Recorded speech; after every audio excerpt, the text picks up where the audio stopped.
Salam sejahtera dan salam perpaduan. Siasatan SPRM ke atas program Jana Wibawa membongkar kemelut membabitkan saudara mara seorang ahli politik terkenal. Sepasang suami istri dikatakan coba memperdayakan anak ahli politik berkenaan yang mempunyai kaitan dengan mereka melalui ikatan perkawinan salah seorang ahli keluarga supaya membayar sejumlah Rp400.000 sebagai rasuah untuk mengelak daripada ditahan SPRM. Bercakap dengan syarat enggan dinamakan, seorang pegawai tinggi SPRM mendakwa sepasang suami istri didakwa menipu ahli keluarga mereka sendiri untuk memberikan sogokan bernilai Rp400.000. Dakwaan penipuan itu terbongkar apabila SPRM melancarkan siasatan terhadap kontraktor Jana Wibawa yang disaki mendapatkan proyek melalui hubungan dikatakan dengan seorang ahli politik terkemuka. Pegawai itu memberitahu Malaysia kini bahwa SPRM dimaklumkan bahwa anak ahli politik itu juga didakwa terbabit. Apabila mengetahui bahwa anak lelaki ahli politik itu berada dalam siasatan Suruhanjaya itu, sumber mendakwa bahwa pasangan itu suspek 1 dan 2 merangka rancangan dengan 3 yang lain untuk meminta rasuah daripada lelaki itu, mendakwa bahwa mereka boleh menghalang penahanannya.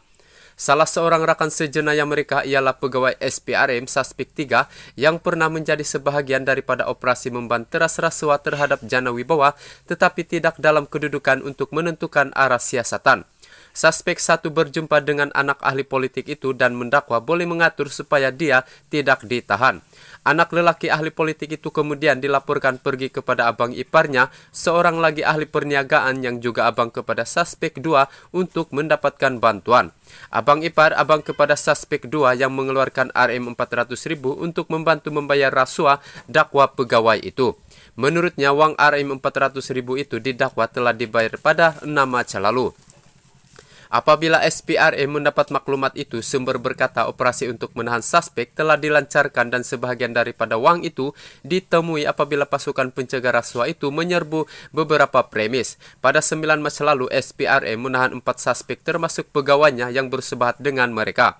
Suspek kelima yang dipercayai oleh SPRM sebagai dalang telah berjaya mengelak daripada ditahan. Malaysia kini difahamkan dia telah menghubungi SPRM melalui peguam menyatakan hasratnya untuk menyerah diri.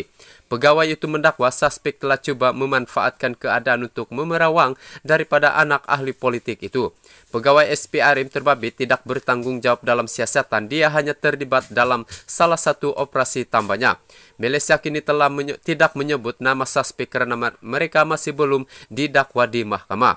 Semalam Ketua SPRM Azam Baki mengesahkan Suruhanjaya itu menahan 4 orang termasuk seorang pegawainya sendiri kerana didakwa meminta dan mengambil rasuah berkaitan siasatan terhadap Jana Wibawa.